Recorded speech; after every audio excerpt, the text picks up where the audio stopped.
Kung naligaw ka sa channel ko, malamang sa malamang ay legit kang 90s kid. Hello mga 90s, welcome back sa ating channel. This is Jay again, ang iyong host, isang legit 90s kid. For this episode, and this is the month of our Independence Day, I would like to share one of the historical places here in the Philippines that I have visited recently. So, yan ang Capas National Shrine.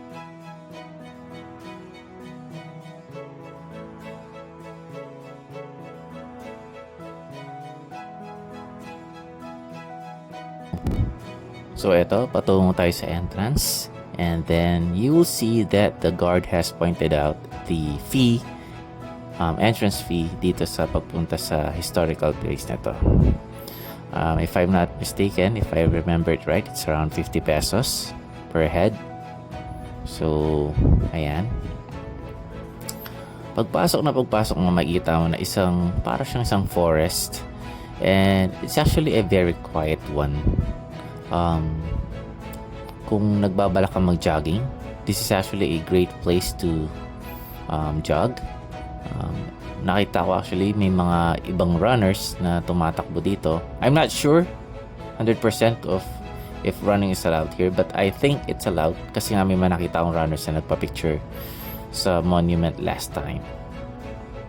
Ayan. I would actually suggest na mag-jogging ka dito sa gabi dahil lalo na kung matatakotin ka sa dilim kasi titignan nyo parang wala pang masyadong ilaw dito. Ayan. Madilim dyan for sure pag gabi. Pero kung gusto mo ng peace and quiet time, this is a great place to walk or like visit. Not 100% sure if picnic is allowed here, but I think so. It's allowed. Just check with the guard if they would allow such activities.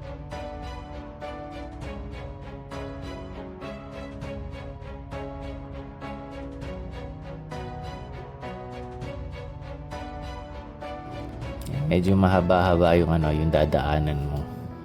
Actually, paikot lang yan. Iikot ka, hindi ka, di ba sa entrance, nakita nyo kanina, nasa harap mo na yung shrine. Pero bago pumunta doon, hindi pa rin dire-diretso. Kailangan mong ikutin yung buong perimeter.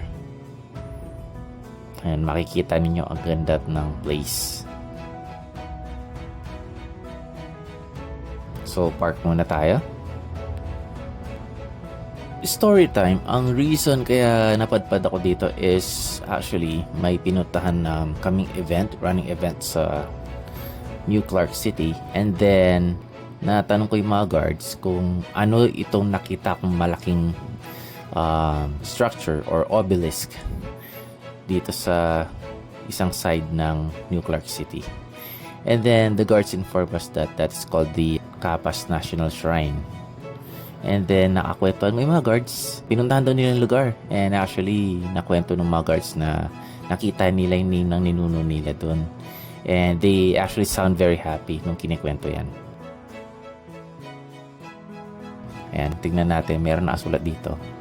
And when the world shall wake again, from grim decay to growth and beauty, let no one ever know my pain, but I have done my humble duty. Wow, it was a really great message. Kumbaga parang, kung titignan ninyo, sinakripisyo ng mga ninuno natin ang buhay nila based dito sa message. Masyadong madilim at masalumuot yung past, pero para yun sa future natin, ikagaganda at kakatahimik ng ating bansa. So ayan, yung mga names ng ating mga ninuno na nagsikripisyo para sa kalayaan natin noong World War II. These are the victims of the Death March.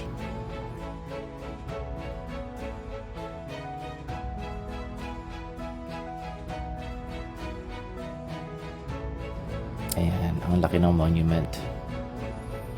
Obelisk pala yung tawag dito. So, ayan, may message again. As you can see, it's from Juan El Raso. Hindi ko na basa yung full message. But, it pertains to the sacrifices of our heroes, our ancestors during the World War II who fought the battle against Japan. Pinasabi na hindi na punta sa walang kwenta ang kanilang sakripisyo. Ipinagpatuloy ng mga remaining Filipinos ang laban, and victory was achieved.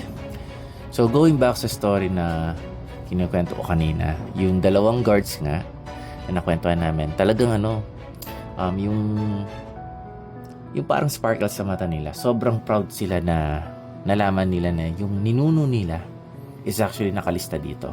Isang malaking karangalan sa kanila na malaman na ang ancestor nila ay lumaban at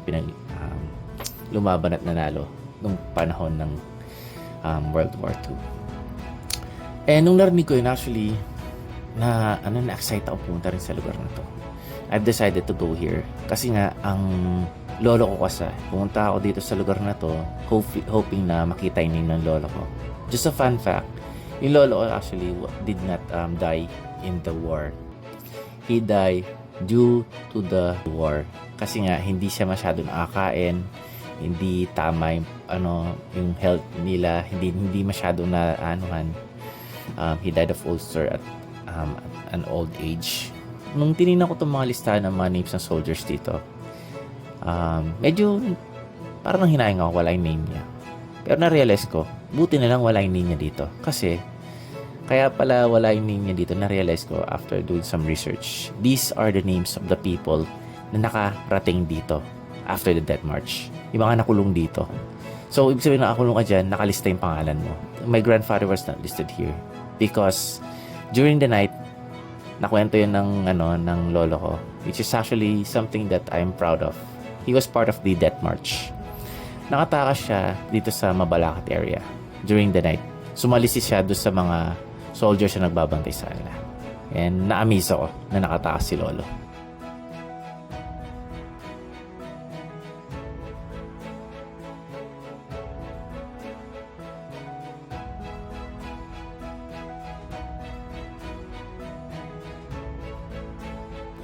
So this area pala, itong area na to, this was made a national shrine around December 7, 1991 by former President Corazon Aquino. And this obelisk, itong malaking obelisk na to, actually if nakapunta kayo sa Pangasinan, dun sa San Vicente Ferrer na malaking bamboo monument, halos kasing laki yata nito, yung bamboo monument na to. Ang laki nito sa personal. Actually, habang ini-edit ko to, dito ko lang na-realize na ito pala yung sikat na Camp O'Donnell na kinikwento sa akin ng lola ko. Kilala siya ngayon as Capas National Shrine, but it's actually Camp O'Donnell. Kung naalala yung mga history books, sikat tong lugar na to. Na-amaze lang ako habang ini-edit to. Capas National Shrine. Kung interested kayo sa history, you could view the writings inscribed here in this monument and in the different areas of this place. Ayan, malaki yan, nakakalulan tingnan. So, happy buwan at araw ng kalayaan sa ating lahat. Mabuhay tayong mga Pilipino. So, cheers mga 90s kids.